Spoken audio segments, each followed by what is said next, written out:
bienvenue au Café de la Vérité.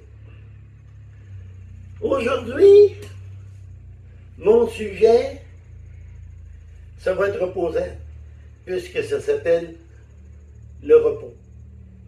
Ou, en hébreu, le Shabbat. Le sabbat ou le Shabbat. Vous allez voir que c'est bien plus qu'une journée que Dieu, quand Dieu a créé le repos, quand il a créé le sabbat, c'était bien plus que pour prendre une journée sans rien faire. Dieu a créé l'humanité pour le repos. Dieu a créé l'humanité pas pour de la peine ni de l'inquiétude, mais pour un repos. On va voir que Jésus est le maître du sabbat, qu'il est revenu pour nous ramener dans le repos que le Père Céleste a préparé. Marc 2, le verset 27 et 28 nous dit, « Puis il leur dit, le sabbat a été créé pour l'homme, et non l'homme pour le sabbat. Et de ça, le Fils est le maître du sabbat. » Dans Genèse, si on regarde Genèse nous parle de la création, première journée, deuxième journée, tu sais, continue. Et le sixième jour, il a créé l'homme, il a créé l'humanité. Le septième jour, il nous dit qu'il se reposa. Le septième jour de Dieu devenait le premier jour de l'homme. Donc, le premier jour de l'homme n'a pas été un jour, il était un jour de repos. Et le repos que Dieu avait préparé, ce n'était pas un repos de 24 heures. Si l'homme n'aurait pas péché, il aurait toujours été dans le repos. Et le repos ne voulait pas dire paresse, puis ne voulait pas dire rien faire. Parce que Dieu avait donné à l'homme, tu vas t'occuper du jardin, le jardin d'Éden. Mais le repos, c'est que dans le jardin, il n'y avait pas de difficulté. Rien n'était difficile, il n'y avait pas de gros labeur. Donc le projet de Dieu n'était pas qu'on soit limité dans le temps, mais ça devait être une vie de qualité. Mais l'homme a désobéi. Donc, il a été chassé du jardin d'Éden, donc il a été chassé du jour du repos. Mais Dieu n'a jamais changé son idée. Il nous veut toujours dans le repos. C'est là qu'il nous veut, dans le sabbat.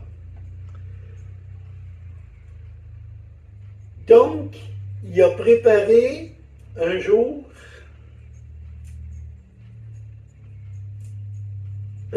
par semaine pour nous faire revenir dans le sabbat. Mais ce jour-là, ça ne veut pas dire qu'on ne fait plus rien. On peut quand même faire des choses, contrairement à ce que les religieux disent. Le mot sabbat veut dire repos, n'oubliez pas ça. Mais on peut se reposer en faisant certaines activités. Le repos, c'est un moment où on cesse de s'inquiéter, on cesse de se casser la tête.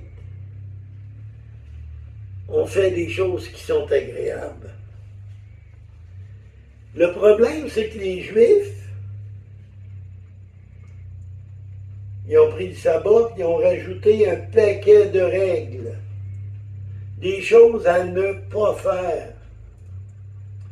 Avec toutes ces règles qu'il y avait, c'est devenu un jour de contrainte. Jésus se présente et lui, il a une drôle de manie. Il fait du jour du sabbat son jour préféré pour son ministère. Et ça va faire des étincelles. Dans ce jour de repos-là, où qu'avec toutes les lois juives qu'eux avaient rajoutées, tu n'avais même plus le droit de marcher loin de chez vous. Il fallait que tu prépares toute la nourriture d'avance, toutes les choses. Donc là, Jésus rentre au temple, il chasse les démons, il guérit les malades. Wow! Et la première fois que Jésus a fait de quoi dans le temple, il a chassé, il y avait une personne qui était possédée dans le temple. Jésus a chassé le démon de cette personne-là. Les Juifs n'ont pas reconnu Jésus, mais le démon dans cette personne-là, lui, il l'a reconnu. Lui, il a dit, qu'est-ce que tu me veux? Qu'est-ce que tu me veux? Qu'est-ce qu'il y a entre moi et toi? Ça, on va aller retrouver ça dans Marc 1. Le premier jour où ce que les Juifs ont vu agir Jésus, leur enseigner comme qu'il leur enseignait, chasser le démon. N'oubliez pas, là, dans l'Ancien Testament, il n'y a jamais eu un démon de chasser. C'était la première fois qu'on voyait un démon être chassé d'une personne.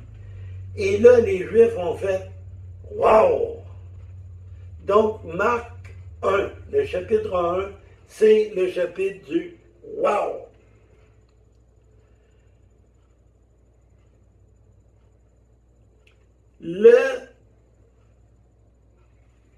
Le deuxième jour, c'est le chapitre 2, c'est-à-dire pas le deuxième jour, le chapitre 2, là, ça a été le chapitre du pourquoi? Pourquoi qu'il dit ça? Pourquoi qu'il fait ça? Et le début, la jalousie.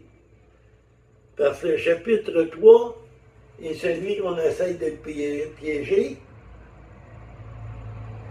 Donc, ça va pas bien. Encore là, Jésus arrive au temple, on est la journée du sabbat, et les Juifs ont préparé un piège pour lui. Ils ont emmené quelqu'un qui avait une main sèche. Ce qu'ils voulaient, c'est de voir Jésus le guérir et lui reprocher ce qu'il faisait. Parce que là, les Juifs étaient jaloux. Les gens suivaient plus Jésus qu'ils y suivaient eux. C'est supposément grand homme de Dieu. Vous allez voir, à partir de Matthieu, si vous voulez fouiller, à partir de Matthieu 8-20, allez jusqu'à Jean 19-30 où Jésus a dit « Tout est accompli », Jésus n'a jamais pris une journée de repos. Il a toujours fait son ministère. Il ne s'est jamais arrêté. Sauf dans Jean 19-30 où, lorsque Jésus, juste avant de mourir, il a dit, tout est accompli. Il a baissé la tête et il est mort. Mais ressuscité 3 jours après. Donc, 6 jours, Dieu a dit, tout était bon. Mais l'homme a laissé rentrer le péché et la mort. Jésus est venu, il a restitué le repos. Il a donné sa vie et lorsqu'il a baissé la tête, tout était accompli. Et tout ça pour que le repos nous soit disponible à nous qui faisons de lui notre Seigneur et notre Sauveur. Psaume 111, c'est écrit, son règne sera un règne de repos. Éphésiens 2,6. Là où Jésus, on est en nous aussi, où Jésus est, nous aussi on est là. Donc, rentrons dans son repos. C'est difficile. Parce que quand on rentre dans son repos, il faut être purifié du péché, donc il faut avoir demandé pardon. Il faut oublier toutes les souillures. Il faut avoir une vie libérée de la crainte de la servitude et de la mort. Une vie réconciliée avec le Père en son Fils Jésus. C'est cela notre repos spirituel. C'est cela le vrai sabbat. C'est la certitude d'un repos éternel à venir. Et ce repos éternel-là, il est décrit dans le psaume 91, le psaume 23. Ce repos commence avec une âme et la conscience. La volonté du Seigneur devient une bénédiction dans nos vies aujourd'hui sur terre, dans nos sentiments, nos émotions, nos pensées, notre vie complète. En tout Jésus, nous avons à vivre une vie de repos, commençant par la puissance du Saint-Esprit qui vit en nous. Il faut écouter, il faut suivre ce que le Saint-Esprit veut pour nous. Et là, on va vivre dans ce repos.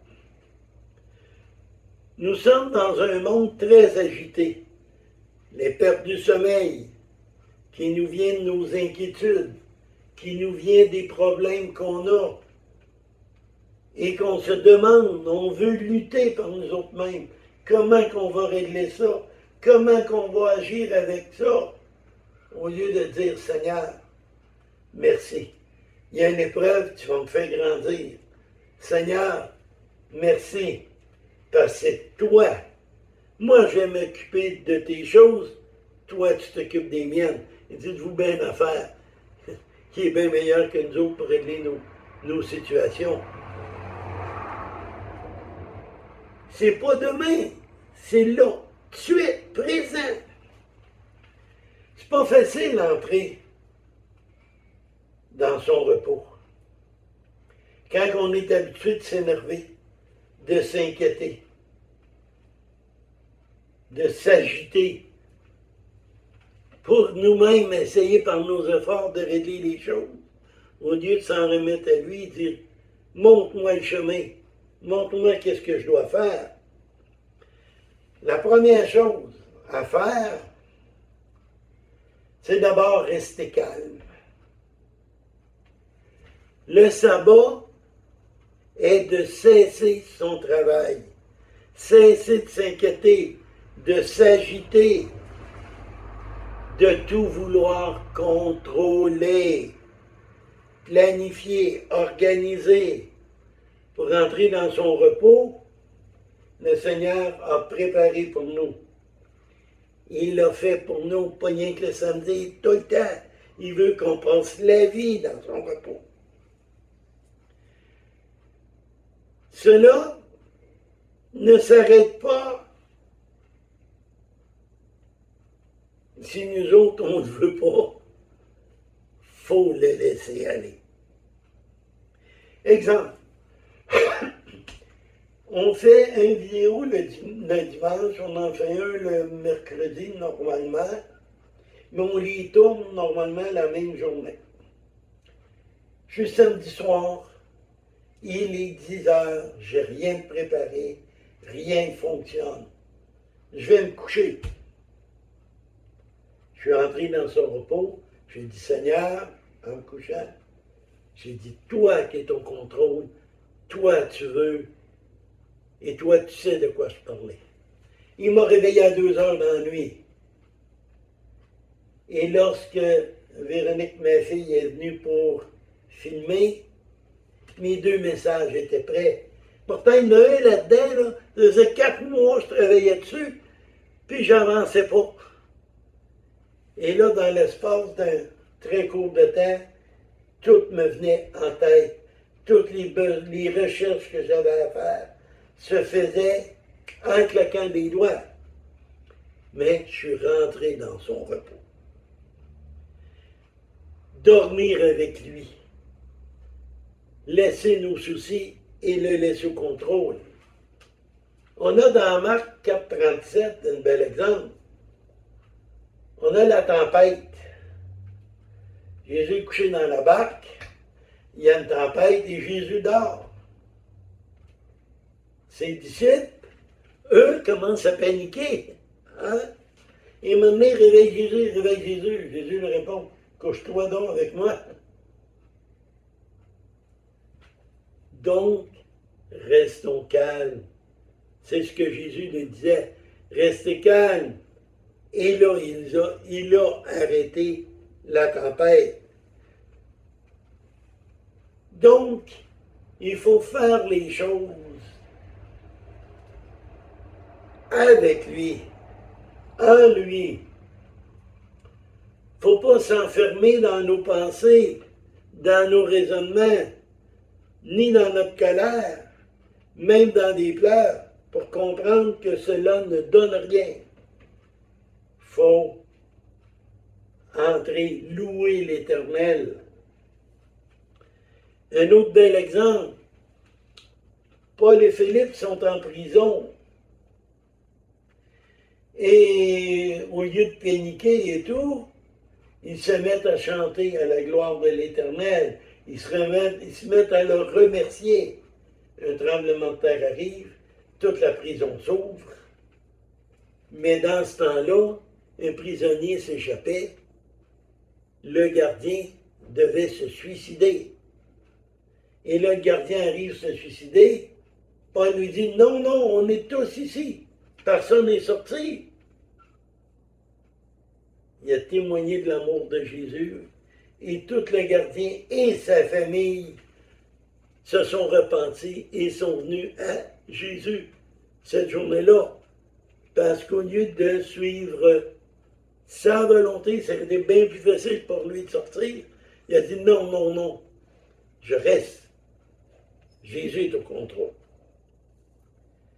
Donc, demandons-lui, quand on a des problèmes, tout ça, demandons-lui d'avoir la force de le laisser contrôler, de nous sortir de l'épreuve.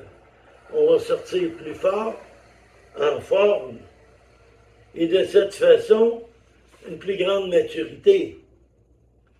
N'oubliez pas, Dieu nous a fait pour entrer dans son sabbat, dans son repos. C'est pour ça qu'il nous a créé le 6e jour et que le 7e, c'était le repos. Jésus est venu parce que nous, avec nos péchés, on s'est éloignés. Jésus est venu nous ramener.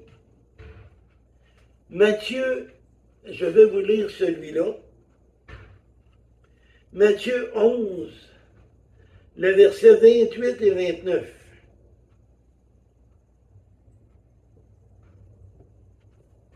Venez à moi, vous qui êtes fatigués, chargés, je vous donnerai du repos. Prenez mon joug sur vous et vous recevrez mes instructions, car je suis doux et humble de cœur, et vous trouverez du repos dans votre âme. Donc, vous passez des épreuves, passez des moments difficiles. Revenez à Jésus. Revenez à lui. Mais la condition pour tout cela, la première, c'est de reconnaître que vous êtes pécheur. Je suis pécheur, je l'ai reconnu. J'ai reconnu que Jésus a été crucifié, qu'il est mort sur la croix, il est ressuscité, et tout cela à cause de mes péchés, qu'il est le seul chemin qui nous amène au ciel. Il est le chemin, la vérité et la vie. et nul ne peut aller au Père que juste par lui. Croyez ces choses, demandez-lui pardon, et votre joug, ça deviendra un joug agréable. Très bientôt, la trompette va sonner. L'enlèvement de l'Église s'en vient. On voit toutes les prophéties. Les prophéties des temps difficiles à venir se préparent. Vous voulez les éviter? Recevez Jésus comme Seigneur et Sauveur. Sur cela, n'oubliez pas, Café de la Vérité, on s'abonne, on met un pouce en l'air et on partage. Et que le Seigneur vous bénisse.